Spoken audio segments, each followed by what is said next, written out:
Good morning, everybody, and welcome to the Rangers Review morning briefing for Monday, the 4th of September. I'm Derek Clark, and I'm joined this morning by Joshua Barry. How are we doing, Joshua? Been better, Derek, been better, but late night last night watching the game back and doing a piece for the website this morning, but lots to get into, so let's get into it.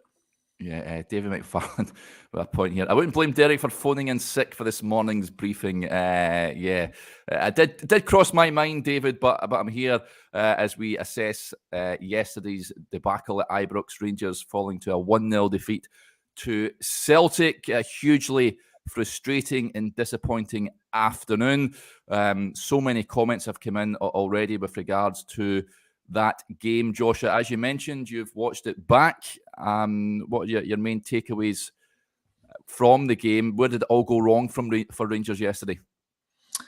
Yeah, I think it probably went wrong in the first half, Derek. I mean, Rangers still had enough chance quality over the game to score a couple of goals. I think the expected goals was about 2-1 in the end.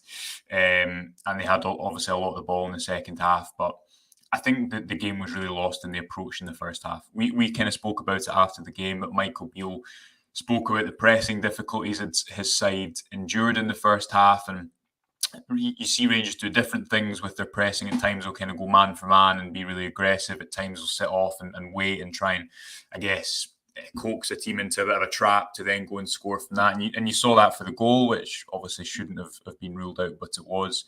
But that aside, I just thought it was an approach that didn't really foster the environment that was there in the day. I think if you cast your mind back to the European games that Rangers played a couple of seasons ago in that run, what worked so well for them in that season is I don't think you have those type of European nights if you don't start fast and try and be aggressive and press intentionally. And although the approach, again, I don't think it was an approach where Rangers were necessarily being defensive. I think they were trying to, again, work maybe central pressing traps or trying to encourage Celtic to lose the ball in certain areas, even if that didn't work and the defence didn't jump up as much.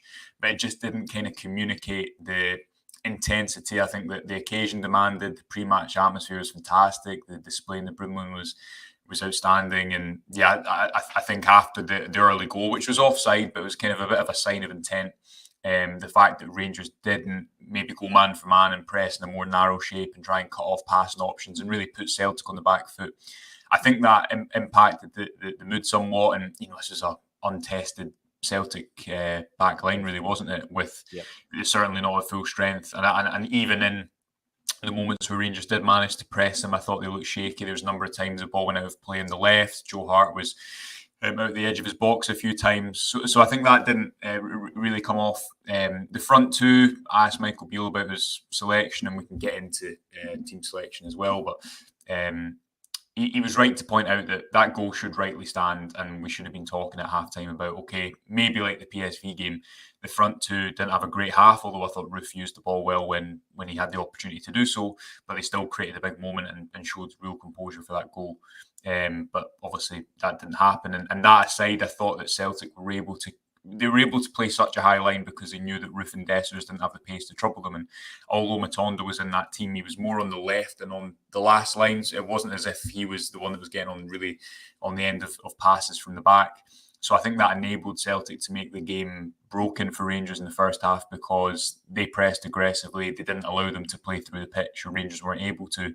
And they then became too reliant on playing those balls over the top. So they were never able to for me, build momentum, Derek. And you then concede off the back of a goal which Beale says you can't concede from. And whether it's a mistake, it's a bit of a freak goal, I guess, in the way that the ball comes back, but it's a mistake as well. Then you get that referee decision against you. But I think if you combine those two things with a performance that was poor, didn't really rise to the occasion, even when Rangers had a lot of the ball in the second half. I don't think they ever really looked like scoring, and they weren't able to build sustained periods of pressure. So it was a poor performance. That was a really damaging day all around. And you start and end the first run of fixtures with 2 1-0 defeats, which are so costly at any stage of the season, but especially at the start when you want to come good on the promise and excitement of pre-season. Those are particularly damaging, I think. Yeah, so many comments coming in. Let's get to a few of them. Denzel with the point here. He says, terrible tactic not to press Celtic from the off. No cohesion from back to front. Our throw-ins have become a liability for us. Roof pleading for the midfield to move up. Shocking, he says. And lots of anger in the comments, and quite rightly so. Thank you, incidentally, for the donations, folks. It's very much appreciated. Helps with the work that we do here. Magic Man 147, he says, we didn't have one left-footed player in that starting 11 yesterday. Meant we were always playing inside the pitch. Dessers won't do either. Feeble, he says. And Andrew as well, just on full time. He says, why did Beale leave the team to take the boos? He's happy to take in the applause when we win, but scuppered when things got tough. Not a leader, he says. The thing about the left-sided players, Joshua, we noticed that with Dujon Sterling. Of course, he's predominantly right-footed. He comes in on his right more often than not. Ridvan did come on at the end of the game. I've seen a few comments saying, why didn't he start the game? I think that's more to do with fitness, you'd imagine. I don't think he could last it the whole game. But was that an interesting point? Didn't have one sort of left-footed player in the starting 11, especially I think the big one for me is the centre-back positions. I've said it many a times. You've said it as well. Rangers should have bought a left-sided centre-back. It's inconceivable, I think, why they never strengthened in that department, and again punished yesterday. But is that a fair comment on the left-sided players? Wasn't any there in the team yesterday? Yeah, I think it is a good point, because I thought that I think I tweeted this about halftime, but I thought Cantwell looked quite uncomfortable on the right hand side, and he's played that role a lot before when he came into the club last season. But he sometimes, I think, gives you that more natural option on the left hand side because he's a ball carrier. Whereas I don't think the game suited Ryan Jack in the position he was playing in. Again, if you look at the team selection with Raskin as the kind of middle player, I think the idea was that you've seen him do it in the PSV game at home, for example. You try and create situations where he can jump up and press, and you can win the ball with the opposition kind of leaving the centre unprotected, because they've had those numbers in the build up initially, and they can go beyond. But it just didn't work. You're right. Or whatever comment said that the midfield and the defence weren't jumping up, and that's what Beale said in his press conference after. And I think if you look at all the Old Firm games that Beale's managed so far, the one that sticks out as an outlier where Rangers really didn't play well and they didn't deserve anything from it was the League Cup final against a different manager and similar players, but a different manager and a different kind of tactical setup. But it was similar on that day with Rangers' pressure. When they did try to press, they weren't really pressing as a team, or the communication didn't seem to be there, and therefore it wasn't. It became too easy, I think, for Celtic to access the final thirds, and I thought that was a really poor Celtic team compared to what we saw last year. Derek, again, I stand by. I haven't watched it back. It was one of the kind of lowest quality Old Firm games I've seen in a while. And I mean, if you look at the trend line, which we'll just throw up, obviously the caveat with the fact, Derek, that Celtic had a lead to protect in the second half, so you'd imagine gone for more had they not been in that position. But Rangers still had 1.9 expected goals. Didn't necessarily feel like that in the game, and I think all this goes to show this is where the frustration comes in as well, because this was such a missed opportunity, and if you look at that chance creation in the first half, it was too slow. I don't think you can say it wasn't the wrong decision to not start fast and start aggressive. I believe, and I think it's true, that teams can control games even if they're not always on the ball, and at points we've seen that be really useful for Rangers over the last number of years. But I don't think this was an occasion for it. I think this was an occasion where you needed to start fast and be aggressive and try and capitalise on an opponent's weaknesses instead of setting off the game. And I think that trend line shows it quite dramatically, just how slow the Rangers start was in terms of chance creation. Sam Lammers had the biggest chance of the day. He should score that as well. Again, in conjunction with the goal that's disallowed, maybe we're having a different conversation. But yeah, overall, I don't think that you weren't leaving that game thinking, do you know what, Rangers really, really deserved that, even though the next day you're looking at the chance creation numbers and they were superior.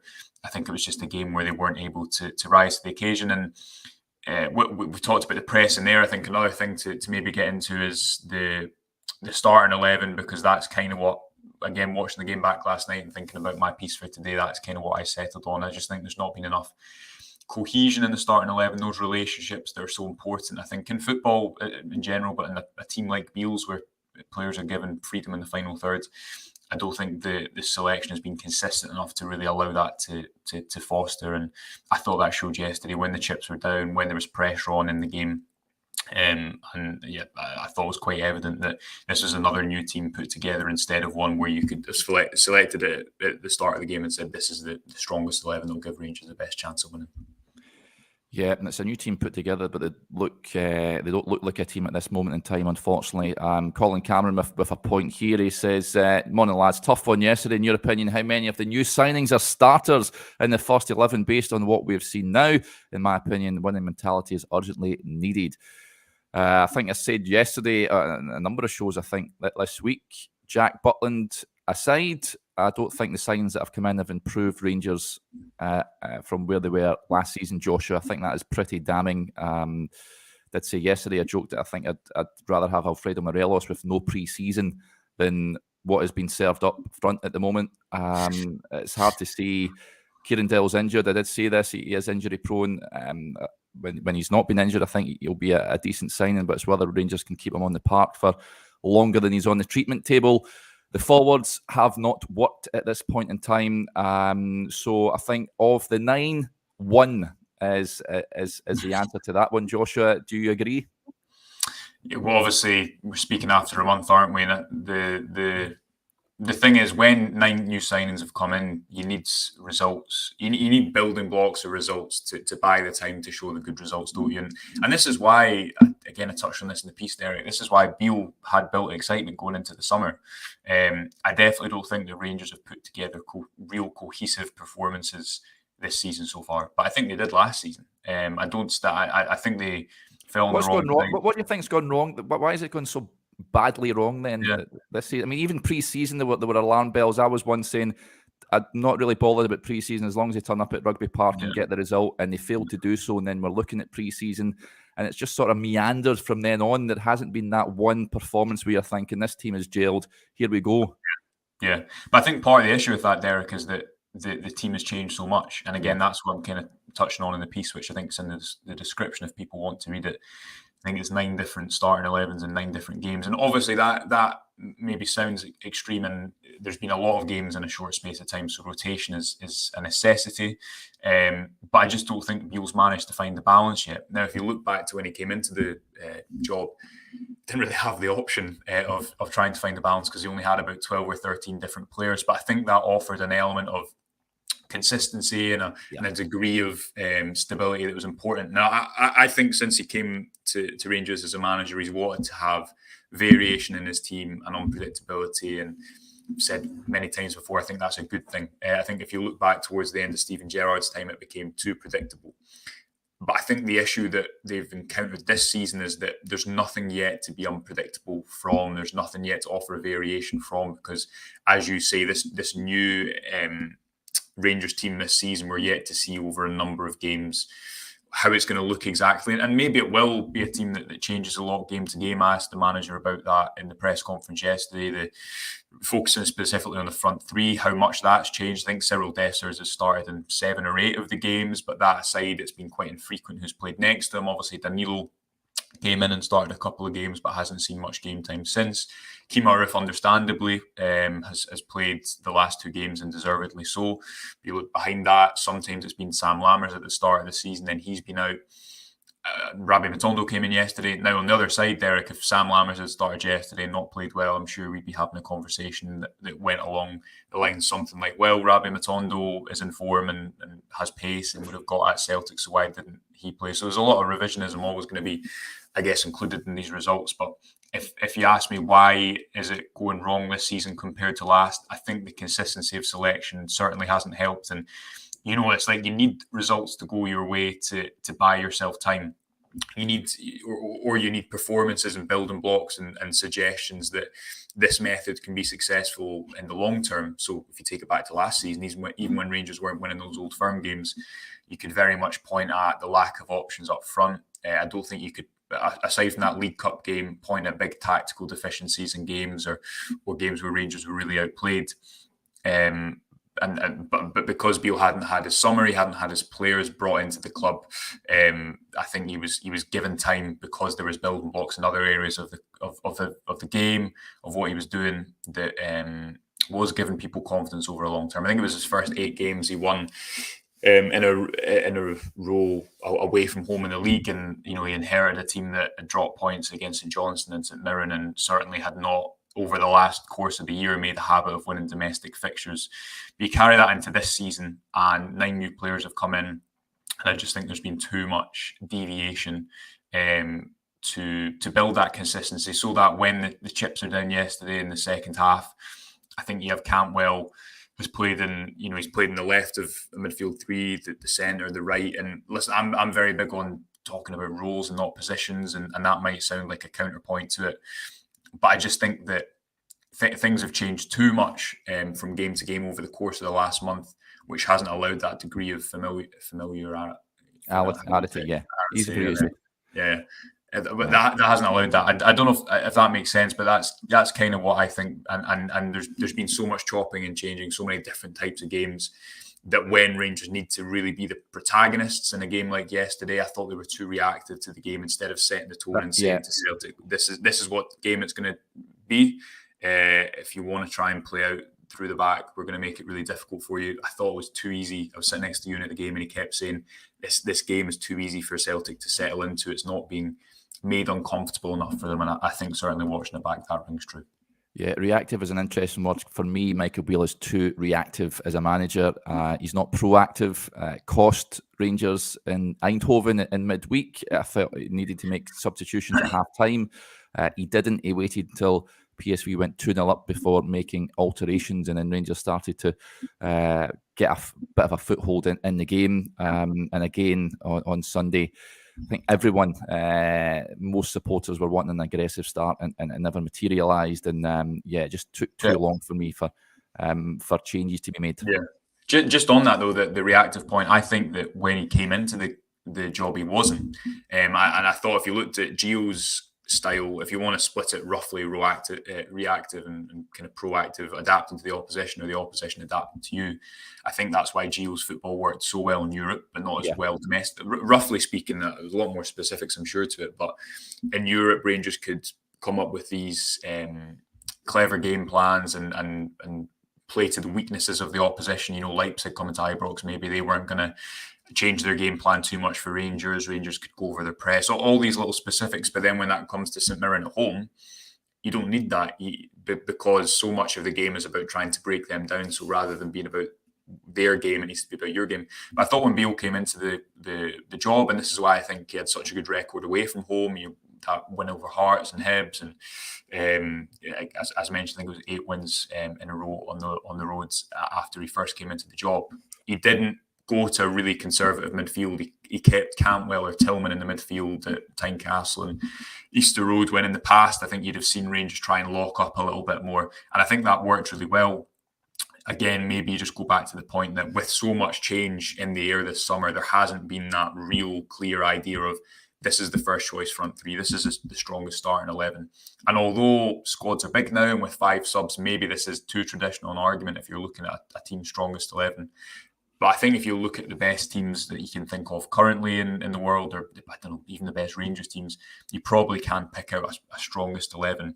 Maybe it's too early to do that within the first month, and maybe this argument doesn't make sense in that context. But I do think that going into the game yesterday, you probably didn't have a clear idea of if Rangers are going to, again, be the protagonists, set the tone in this game, be the ones who play the game as they want it to be played, and the opposition have to react to that. What is their strongest starting 11? And I think the indecision amongst us trying to pick our predicted teams in the day before the website kind of feeds into the whole atmosphere of too much change in the last month, and that hasn't helped. What is probably worrying is when the team was announced, I was quite satisfied with the lineup. So was I. I had no qualms about it, so that makes it more galling with what was served up. Right, let's get to a few of the comments that are coming in here. Jim McCarroll says that if Bonner had been fit, we only would have started with one new outfield player. So this "we need time to gel" talk is frankly rubbish. I think we're past it. They should have gelled by now. I think, Joshua, I want to see my team gelling. I've touched on it before when I think after the Kilmarnock defeat, I likened it to when Dick Advocaat came in and Rangers get beat at Tynecastle in the first game. However, supporters could see a clear style of play with a lot of optimism about the season ahead. Nothing we could take nothing from that defeat at Rugby Park, and it's just escalated from there. And we have had victories, a narrow win, of course, against Morton in the League Cup, the win over Ross County and Livingston, but Rangers should be beating these teams, no disrespect to them. It's the big games that Rangers are continually turning up and coming off second best, which has led to a lot of anger in the stands, Joshua. John says, walking out of Ibrox yesterday, I've never seen such anger within our own support. Was that noticeable for you? Was that the angriest you've ever experienced at Ibrox at full time? Yeah, it was very angry, and the players kind of did a not lap of honour. That's the wrong phrase, but they, I guess, acknowledged the support. I don't know how wise that was or how many supporters wanted them to acknowledge it. But now it was angry. It was, and again, that comes into the fact that there was so much anticipation before the game. So much excitement. Similar for me in a way to the 2-1 defeat at the end of Gio's first season, where there was a lot of belief that if Rangers can do this, they can, different time of the season, but they can swing the league and they can get into a really good position. So that, yeah, there was a lot of anger yesterday at full time, and Beale was asked about that in his press conference, and he said the only way to come back from that is by winning games, and he's right in that sense. But I think that's the type of game where you do lose trust. And again, we've spoken about last season and what went well last season, and obviously what went wrong last season is in the big games, Rangers weren't able to get over the line, whether that be the League Cup final, the Scottish Cup semi-final, the 2-2 draw at Ibrox, the 3-2 defeat at Parkhead. Time was given in those situations, but as he'll understand, and anyone at all who knows what Rangers is about will acknowledge that time can only last for so long until results come, and the fruits of the work that's been put in are evidence. So listen, he's been backed a lot this summer. He has brought in a lot of players that are in line with the style of play he wants to build. There's absolutely no doubt that this month has not shown that, and I think it's been a really costly month, especially when you compare it to the mood that was going into pre-season. And for me, Rangers need this squad need a clearer, stronger starting 11, or a clearer team that means when you go into these games, you can pick it.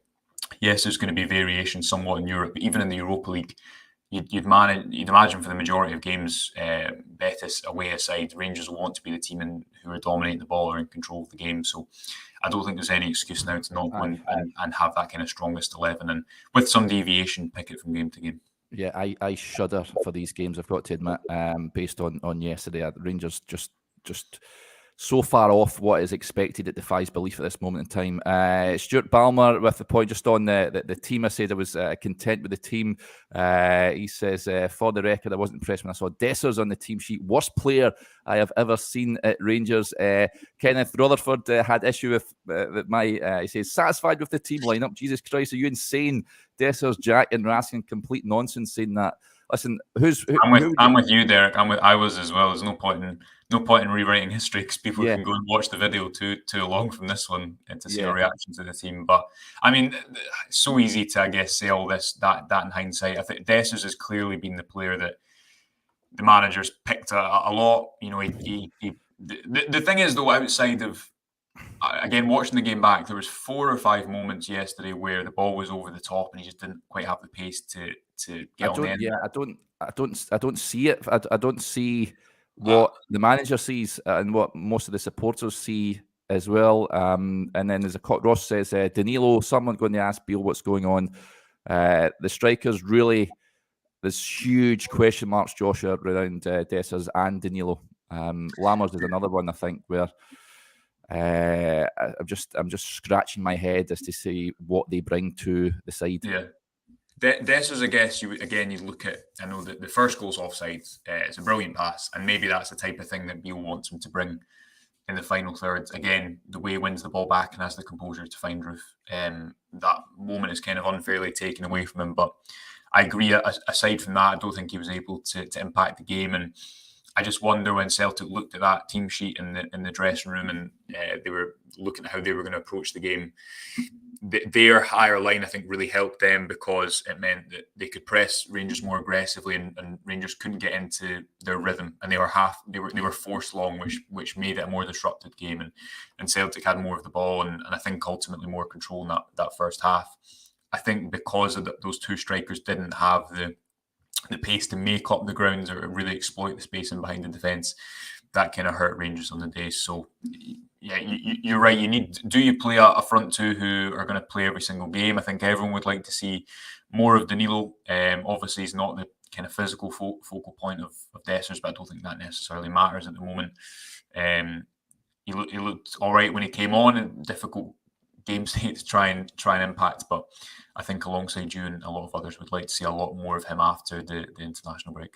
Yeah, Mark Height says, all I can say is I'm still raging. You and me both, Mark, and many others. Huge thanks to Andrew, who's donated to the channel. Thank you, Andrew. He says, freedom in the final third. Whatever Cantwell wants to build or long balls, we need a manager who can create chances via systems and not via moments of magic. I think it's a fair point from Andrew. There is no discernible, clear style of play at this moment in time. And even what's been serving up, Joshua, is, I mean, I'm being kind here, turgid. It's not entertaining to watch, is it? It's not getting bums off seats and getting you excited at what's taking place on the pitch. It is a bit of a chore to watch Rangers at this moment in time, which is not good. David McFarlane also raising a point before we come to you, Joshua. I was screaming at my TV about how much time McGregor had on the ball. Why was this allowed to happen for the whole of the first half? It's a good point, and we've got one piece on the website already about the game. We're going to have another piece that kind of looks at the topic that David's touching upon, and I guess it's what we spoke about, the press and approach at the start of the half. I think the idea there is that, again, as you saw with Sangare in the PSV game, yes, their opposition's deep line midfielder isn't necessarily man marked. But the idea being you don't allow him to get on the ball and dictate the game, and then at points you're able to exploit the fact that he's not man marked by pressing him or trapping him in certain areas. It obviously didn't work yesterday, and there was a couple of moments. There was a chance that Kyogo almost got I think a flick on when there was a cross. It played across the face of goal. There was one where Tavernier, Maida went past Tavernier, and I think he maybe could have gone down. I don't think it was a penalty, but there was certainly a moment where you thought, is there going to be contact here in the penalty box? And both those moments came from McGregor being able to get on the ball deep. And again, I think that comes into the overall topic about the approach of the game being wrong, because McGregor's not started the season well. This is a Celtic team that had come off the back of a League Cup exit and a 0-0 draw at home to St Johnstone. So yeah, we'll have a piece looking at that in more detail. We'll have a members video later on today as well, looking at some of the tactical parts in the game in more detail as well, because there's no question that first half was damaging. And just on the topic of the style of play, Derek, again, I guess the task is of the football manager to get results while you if your team's not ready for whatever reasons to show their best face. And they've had pre-season, so I guess there isn't excuses right now for not showcasing more on the ball. But I just thought in that second half that despite having control, I thought that the possessional control was only there because Celtic had dropped off the game and they had something to protect.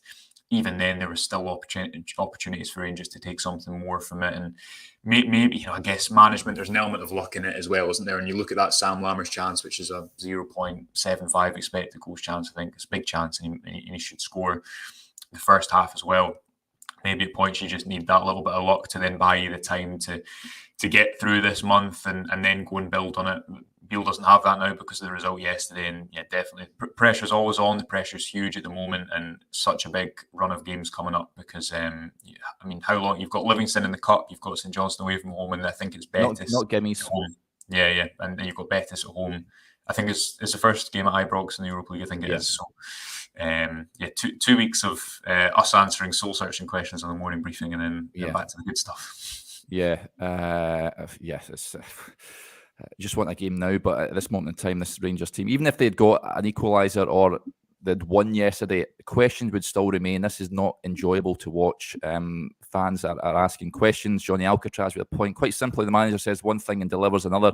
I want us to play with the handbrake off. It's not happened once. Well, if he's going to talk the talk, his team has to deliver. If it doesn't, then he'll be well aware that criticism will be coming his way. And it's fair to say a lot of supporters not happy with Michael Beale at this moment in time. Some of the comments that are coming in, the Day in the Life says, do you think this Rangers team can come back, lads? Here is what I think. At this moment in time, Rangers aren't winning the league with Michael Beale in charge for me, Joshua. I don't have, from what I can see of my own eyes this season, I don't think he's the man to bring back that league title and lead Rangers to 56. However, it's not what I or the fans think.